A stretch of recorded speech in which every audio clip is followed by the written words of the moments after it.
அனைவருக்கும் தீபாவளி நல்வாழ்த்துக்கள். தீபாவளி பலகாரம்லாம் செய்ய ஆரம்பிச்சிருப்பீங்க. இன்றைக்கி நம்ம ஃபஸ்ட்டு கடலை மாவு வச்சு ஹல்வா எப்படி செய்கிறதுன்ட்டு பார்க்கலாம். நம்ம செய்கிறதுக்கு முன்னாடியே நம்ம ட்ரேயில் நெய் கிரீஸ் பண்ணி ரெடி பண்ணி வச்சுக்கலாம். ஏன்னா நம்ம செஞ்ச உடனே இதில் ப்ளேஸ் பண்ணணும். அதனால நம்ம ஃபஸ்ட்டு இதை கிரீஸ் பண்ணி வச்சுட்டு நம்ம வேலையை ஸ்டார்ட் பண்ணலாம். நான் இதில் 1 கப்பு கடலை மாவு எடுத்துருக்கிறேன்.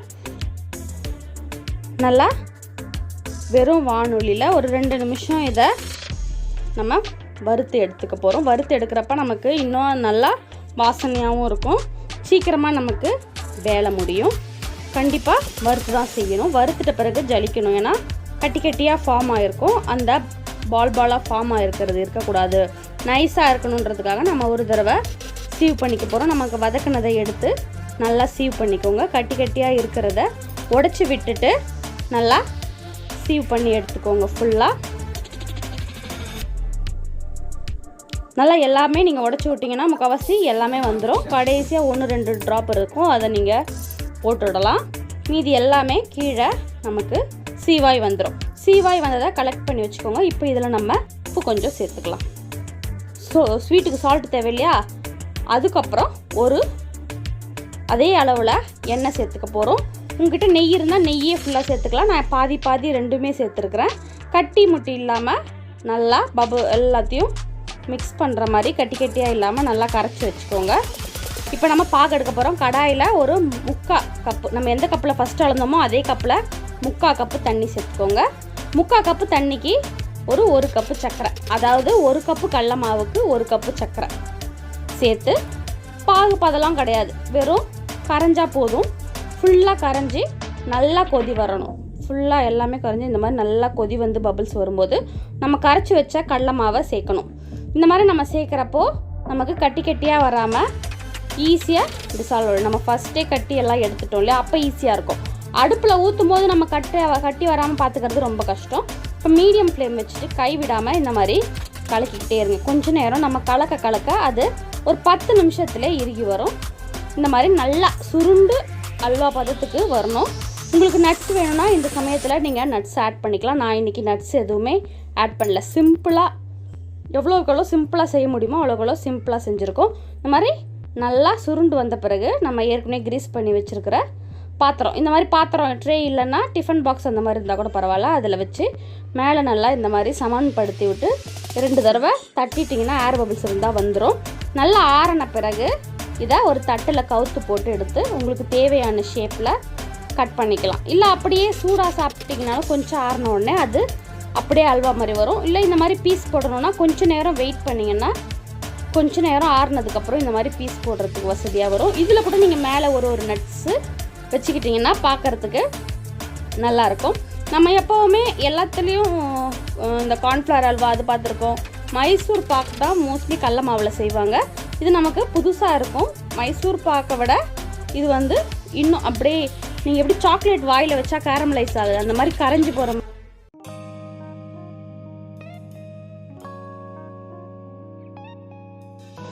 அடுத்து 2வது நம்ம ரவா லட்டு பார்க்கலாம். ரவா லட்டு எல்லாருக்கும் தெரியும், ஆனால் இன்னும் ஈஸியான மெத்தடில் பார்க்கலாம். ஒரு மிக்ஸி ஜார் எடுத்துக்கோங்க.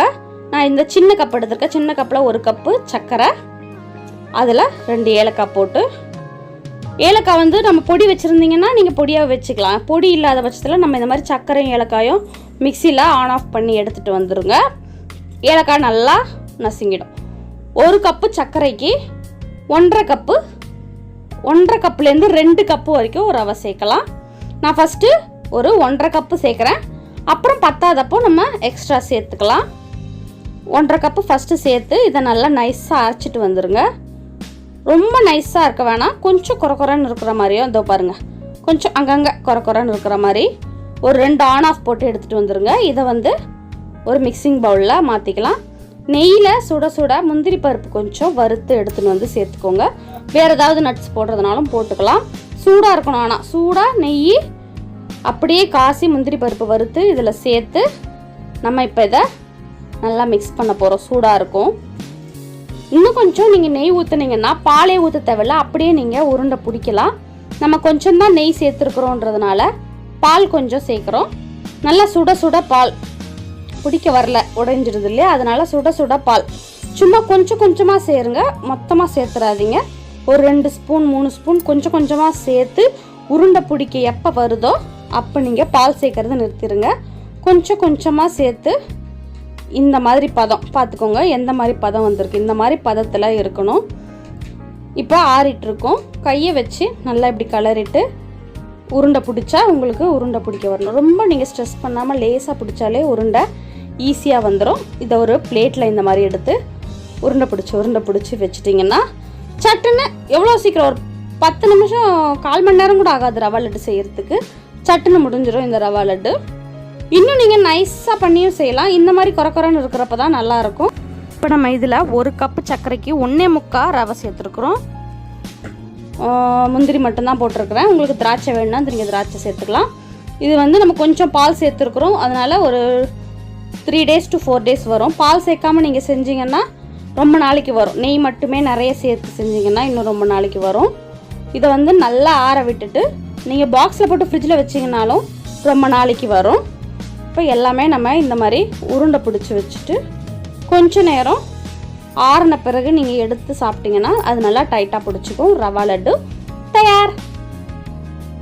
அடுத்து நம்ம 3வது வந்து கார வகைக்கு போகலாம். இன்றைக்கி நம்ம ரிப்பன் பக்கோடா எப்படி செய்கிறதுன்னு பார்க்கலாம். ரிப்பன் பக்கோடாவுக்கு கடல மாவு 1 கப், எந்த கப்பில் எடுக்கிறோமோ அதே கப்பில் இன்றைக்கி நான் வந்து 2 கப்பு கடல மாவு, நான் சின்ன கப் எடுத்துருக்கிறதுனால இதில் 2 கப்பு கடல மாவுக்கு 1 கப்பு அரிசி மாவு சேர்த்துக்கிறோம். நிறைய பேர் பொட்டுக்கடலை மாவு சேர்ப்பாங்க. நான் இன்றைக்கி பொட்டுக்கடலை சேர்க்காமலே செய்கிறேன். 2 கப்பு கடல மாவுக்கு 1 கப்பு அரிசி மாவு. இதுக்கு தேவையான அளவுக்கு உப்பு, காரம் ஒரு 1/4 ஸ்பூன், உப்பு ஒரு 1/4 ஸ்பூன். கடலை மாவு கேஸ் இல்லையா, அதனால பெருங்காயம் ஒரு 1/4 ஸ்பூன் போட்டு நல்லா மிக்ஸ் பண்ணிக்கோங்க. ஃபஸ்ட்டு இது எல்லாமே காரம் உப்பு எல்லாமே மிக்ஸ் ஆகிடணும். ஃபஸ்ட்டு ட்ரையாக மிக்ஸ் பண்ணிவிட்டு அதுக்கப்புறமா தண்ணி சேர்த்துக்கலாம். இந்த மாதிரி ட்ரையாக மிக்ஸ் பண்ண பிறகு ஒன்ஸ் எல்லாம் மிக்ஸ் ஆன பிறகு அதுக்கப்புறமா நீங்கள் தண்ணி சேர்த்திங்கன்னா தான் எல்லாமே எல்லா இடத்துலையும் போய் சேரும். கொஞ்சம் கொஞ்சமாக தண்ணி சேர்த்து நடுவில் தேவைப்பட்டுச்சுன்னா தண்ணி ஸ்பூனில் எடுத்து கொஞ்சம் கொஞ்சமாக சேருங்க. இது கொஞ்சம் முறுக்கு மாவை விட கொஞ்சம் லூஸாக வரணும். பாருங்கள் இந்த பதத்தில் இருக்கிறப்ப நம்ம இந்த மாதிரி அச்சு எடுத்து ரிப்பன் அச்சு எடுத்து நம்ம முறுக்கு குழாயில் போட்டு வச்சுக்கலாம். முறுக்கு குழாயில் கொஞ்சம் ஆயில் தடவிக்கிட்டிங்கன்னா நமக்கு ஈஸியாக இருக்கும் ஒட்டாமல் வர்றதுக்காக. ஸ்டார்ட் பண்ணுறப்ப கொஞ்சமாக ஆயில் சேர்த்து சுற்றி கிரீஸ் பண்ணி விட்டுக்கோங்க. அதே மாதிரி அதுக்குள்ளே வச்சு அழுத்துறதுலையும் கொஞ்சமாக கிரீஸ் பண்ணி விட்டுட்டு நம்ம இதை போடலாம். நான் கொஞ்சம் தான் இன்றைக்கி செஞ்சுருக்கிறேன். 1 ஈடு 2 ஈடுலேயே முடிஞ்சிடும். ரொம்ப ஃபுல்லாக வைக்காதீங்க, கொஞ்சம் கேப் வச்ச மாதிரி வச்சு நம்ம இதை எண்ணெயில் புழியிடலாம். ஃபஸ்ட்டு பாருங்கள், புழிஞ்சு காட்டுறேன். ஈஸியாக தான் வருது, ரொம்ப கஷ்டப்படுற மாதிரி இருக்கக்கூடாது. ஏன்னா நம்ம இது டைரெக்டாக எண்ணெயில் புழிஞ்சு விட போகிறோம். முறுக்குன்னா நம்ம கரண்டியில் விட்டுட்டு அதுக்கப்புறம் எண்ணெயில் போடுவோம். ஆனால் ரிப்பன் அப்படி பண்ண முடியாது. டைரெக்டாக எண்ணெயில் ஒரு சுற்று நடுவில் கேப் இருக்கிற இடத்துல மட்டும் போடுங்க. மேலே போடாதீங்க, ஏன்னா வேகிறதுக்கு கஷ்டமாயிடும். நான் வேறு எண்ணெய் கம்மியாக தான் வச்சுருக்கேன். இது மாதிரி இன்னும் அகலமான பாத்திரமாக எடுத்திங்கன்னா உங்களுக்கு இன்னும் கொஞ்சம் ஈஸியாக இருக்கும். ஒரு சைடு வந்த உடனே 2 பக்கம் திருப்பி போட்டு எடுங்க. இதில் நான் எள்ளு அந்த மாதிரி எதுவுமே சேர்க்கலை. உங்களுக்கு வேணும்னா எள்ளு ஓமம் ஏதாவது சேர்த்துக்கலாம். நான் இன்றைக்கி ப்ளெயினாக சட்டுன்னு ஈஸியாக செய்கிற மாதிரி தான் செஞ்சுருக்குறேன். இப்போ இதை அவ்வளோதான், பொன்னிறமாக வந்த உடனே எடுத்துட்டு சாப்பிட்டு பார்த்தீங்கன்னா சுவையான சூப்பரான ரிப்பன் பக்கோடா தயார். உடைச்சிங்கன்னா கடன்னு உடையணும். நம்ம சேனலுக்கு நீங்கள் இப்போ தான் ஃபர்ஸ்ட் டைம் வரீங்கன்னா சப்ஸ்கிரைப் பண்ணிவிட்டு பக்கத்தில் இருக்க பெல் ஐக்கானை கிளிக் பண்ணி ஆல்ல செலக்ட் பண்ணிக்கோங்க. அப்போ தான் நாங்கள் போடுற வீடியோஸ் உங்களுக்கு ரெகுலராக வரும். நம்ம வீடியோக்கும் ஒரு லைக் பண்ணிவிடுங்க. வீட்டில் எல்லாரும் இதை செஞ்சு பார்த்து என்ஜாய் பண்ணுங்கள். அனைவருக்கும் தீபாவளி நல்வாழ்த்துக்கள். நன்றி, வணக்கம். உங்களிடமிருந்து விடைபெறுவது உங்கள் சந்தியா தசரதன்.